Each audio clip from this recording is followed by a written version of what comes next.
आपण म्हणतो लेडीजला खूप स्ट्रेस असतो. अगदी रॉंग आहे. लेडीजला स्ट्रेस असतोच.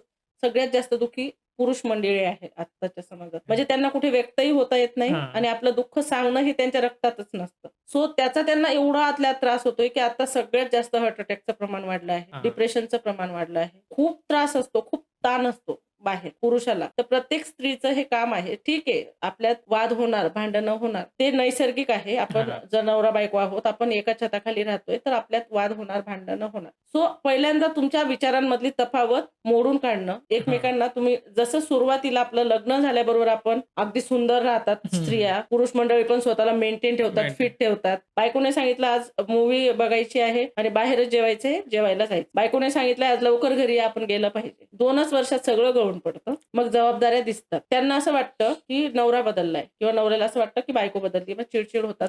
परंतु दोन्ही बदललेले नाहीयेत. जबाबदाऱ्या वाढल्या. सो जशा पुरुषाच्या वाढतात, तशा स्त्रियांच्याही वाढतात आणि स्त्रियांच्या बरोबरीने पुरुषांच्याही वाढतात. सो आपण एकमेकांना जर ॲक्सेप्ट केलंय, तर फर्स्ट ॲक्सेप्ट करा, की तुम्ही एकमेकांसाठी लायबल आहात म्हणून हां. युनिव्हर्सने तुम्हाला एकमेकांसोबत जोडलेलं आहे.